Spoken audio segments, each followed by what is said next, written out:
Hello, democracy അല്ലേ? നിങ്ങൾ എവിടെയാണ്? കാലം കുറെ ആയാലും ഈ വഴിക്കൊക്കെ കണ്ടിട്ട്. ഇങ്ങോട്ട് വരാൻ പ്ലാൻ ഉണ്ടെങ്കിലേ നമ്മളെ കോൺസ്റ്റിറ്റ്യൂഷന്റെ പ്രിയാമ്പിളില് വെണ്ടക്ക അക്ഷരത്തില് സെക്യുലറിസം എന്ന് പറഞ്ഞൊരു സംഭവം എഴുതി വെച്ചിട്ടുണ്ട്. അതിനെയും കൂടെ വിളിച്ചിട്ട് ഇങ്ങോട്ട് പോരെ. മാപ്രവേഴ്സിലേക്ക് സ്വാഗതം.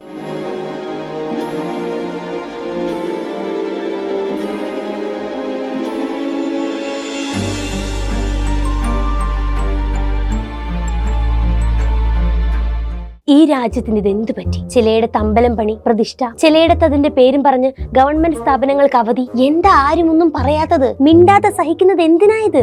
സഹിക്കാവുന്നതിലും അപ്പുറമാണിത്. അയോധ്യ പ്രതിഷ്ഠാ ദിനമാണ്, ശ്രീരാമന്റെ സിംഹാസനാണ് എന്നൊക്കെ പറഞ്ഞ് ജനുവരി 22-ന് കേന്ദ്ര സർക്കാർ സ്ഥാപനങ്ങൾക്ക് ഉച്ചവരെ അവധി പ്രഖ്യാപിച്ചേക്കുന്നു. ശരിക്കും ഇതിപ്പോ എനിക്ക് വട്ടായതാണോ അതോ നാട്ടുകാർക്ക് മുഴുവനും വട്ടായതാണോ? അല്ല മിത്രങ്ങളെ, നിങ്ങൾ എന്നെ ഒന്ന് കേട്ടു നോക്ക്.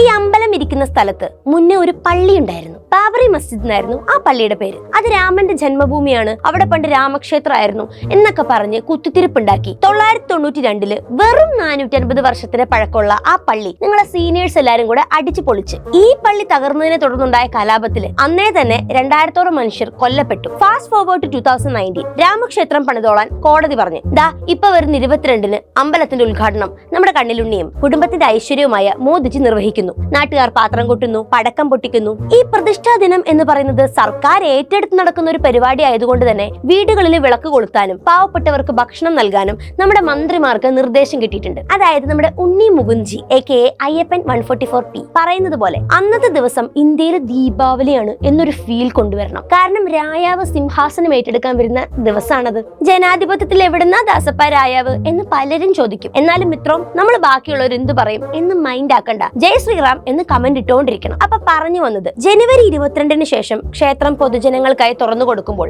സ്വന്തം നിയോജക മണ്ഡലത്തിലെ ജനങ്ങൾക്ക് അയോധ്യയിലേക്കുള്ള യാത്ര നടത്താൻ വേണ്ട ക്രമീകരണങ്ങൾ ഒരുക്കാനായി മന്ത്രിമാർക്ക് നിർദ്ദേശമുണ്ട്. ഇപ്പൊ തന്നെ ரொம்ப ഓവറാ തെരീത്. അങ്ങനെ ഇരിക്കുമ്പോഴാണ് ദടാ ആപ്പീസിനും സ്കൂളിനും എന്തിന് കോടതിക്ക് വരെ ഈ അമ്പലത്തിന്റെ ഉദ്ഘാടനത്തിന്റെ പേരും പറഞ്ഞ് അവധി പ്രഖ്യാപിച്ചേക്കുന്നത്. ജീവനക്കാരുടെ വികാരവും അവരിൽ നിന്നുള്ള അപേക്ഷകളും കണക്കിലെടുത്ത് രാമക്ഷേത്ര ഉദ്ഘാടനത്തിനോടനുബന്ധിച്ച് എല്ലാ കേന്ദ്ര സർക്കാർ ഓഫീസുകളിലും കേന്ദ്ര സ്ഥാപനങ്ങളിലും കേന്ദ്ര വ്യവസായ സ്ഥാപനങ്ങളിലും ജനുവരി 22-ന് ഉച്ചയ്ക്ക് 2:30 വരെ കേന്ദ്ര സർക്കാർ അർദ്ധദിന അവധി പ്രഖ്യാപിക്കുകയാണെന്നാണ് ഉത്തരവ്. എങ്ങനെ ഇരിക്കണം? പിന്നാലെതാ പ്രതിഷ്ഠാ ചടങ്ങ് ദിവസം ഞങ്ങൾക്കും ഹോളിഡേ വേണം എന്ന് ചോദിച്ച് bar council of India chief ജസ്റ്റിസിന് കത്തയച്ചേക്കുന്നു. കാരണം അയോധ്യയിലെ ഉദ്ഘാടന ചടങ്ങുകളിലും രാജ്യത്തിന്റെ പല ഭാഗങ്ങളിലായി ഇതുമായി ബന്ധപ്പെട്ട് നടക്കുന്ന ലഡ്ഡു വിതരണത്തിലൊക്കെ ജഡ്ജിമാർക്കും അഭിഭാഷകർക്കും കോടതി ജീവനക്കാർക്കും ഒക്കെ പങ്കെടുക്കണത്ര. എന്താണിത്? കുഞ്ഞു പിള്ളേർ മഴ പെയ്യുമ്പോൾ കളക്ടർ അവധി പ്രഖ്യാപിക്കാൻ കാത്തിരിക്കുന്ന പോലെ ഒരു ടോക്ക്. ഈ കോടതിയുമായി ബന്ധപ്പെട്ട കേസും വാദങ്ങളും ഒക്കെ അപ്പൊ എന്തെയും എന്നൊരു ക്വസ്റ്റ്യൻ ഉണ്ട്. അത് സീനില്ല. ജനുവരി 22-ന് അടിയന്തരവാദം കേൾക്കേണ്ട കേസുകളൊക്കെ പുനഃക്രമീകരിക്കുകയോ അടുത്ത ദിവസം പരിഗണിക്കുകയോ ചെയ്യാമെന്നാണ് ബാർ കൗൺസിൽ പറയുന്നത്. ഇതൊക്കെ കേട്ടിട്ട് നമ്മുടെ വൈറ്റമിൻ സി ചോർന്നുപോയി വല്ല ബാറിലും പോവാന്ന് കരുതിയ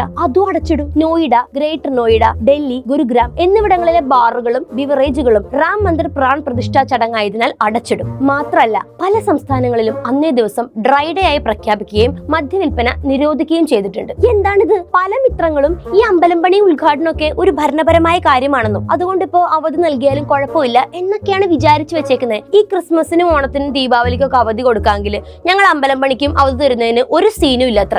ഷടാ, ഇതുകൊണ്ടാണ് പറയുന്നത്, നിങ്ങളുടെ രാഷ്ട്രീയം എന്തുമാകട്ടെ, മനസ്സിൽ നന്മയും സ്നേഹവും മനുഷ്യത്വമുള്ള ഒരു മനുഷ്യൻ ചാണകത്തിൽ പോയി ചവിട്ടരുതെന്ന്. ഒരു ജനാധിപത്യ മതേതര രാജ്യത്ത് ഒരു പള്ളി പൊളിച്ച് അതിന്മേൽ പണിയുന്ന അമ്പലത്തിന് വേണ്ടിയുള്ള കാട്ടിക്കൂട്ടലുകളാണ് ഈ പറയുന്നത്. എന്റെ പൊന്നു സഹമാപ്രകളെ, നിങ്ങൾ ഇതൊന്നും കാണുന്നില്ലേ? ഇതൊക്കെ നോർമലാണോ? ഇതിനൊന്നും ചർച്ചയില്ലേ? മോദിജി ഇളനീർ കുടിച്ചതും വ്രതമെടുത്തതും ഇരുന്നതും നിന്നതും നടന്നതും തുടങ്ങി എല്ലാം എണ്ണി റിപ്പോർട്ട് ചെയ്യുമല്ലോ.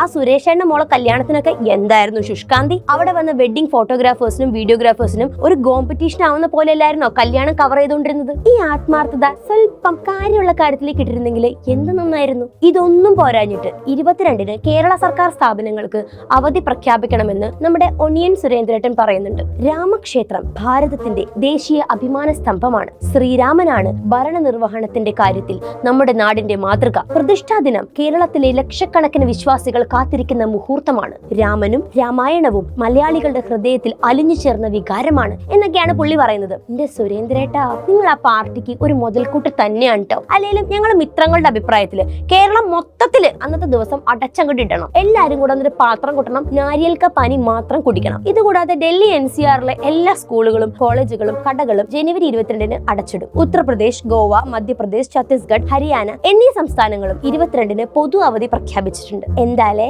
എന്റെ മരണത്തിൽ അവധി പ്രഖ്യാപിക്കരുത്, പകരം ഒരു അധിക ദിവസം ജോലി ചെയ്യുക എന്ന സന്ദേശം നൽകിയ അബ്ദുൽ കലാമിന്റെ ഇന്ത്യയിലാണ് ഈ പറഞ്ഞ പോലെയുള്ള വർഗീയ ഫാസിസ്റ്റ് കാട്ടിക്കൂട്ടലുകൾ. എന്റെ ആറ്റുകാൽ ഭാസ്കര, ഇനി എന്തൊക്കെ കാണണം? ഒരു അമ്പലത്തിന്റെ ഉദ്ഘാടനത്തിന്റെ പേരിൽ ഇന്ത്യ മുഴുവൻ അടച്ചിടുന്ന ഈ ഒരു പ്രതിഭാസത്തെ പറ്റിയുള്ള നിങ്ങളുടെ അഭിപ്രായങ്ങൾ എന്തൊക്കെയാണെന്ന് കമന്റ് ബോക്സിൽ പറയാൻ മറക്കരുത്. മാപ്രാവേഴ്സിന്റെ ഇന്നത്തെ എപ്പിസോഡ് നിങ്ങൾക്ക് ഇഷ്ടപ്പെട്ടാൽ തീർച്ചയായും like, share, subscribe and follow. അപ്പോൾ അടുത്ത എപ്പിസോഡിൽ കാണാം.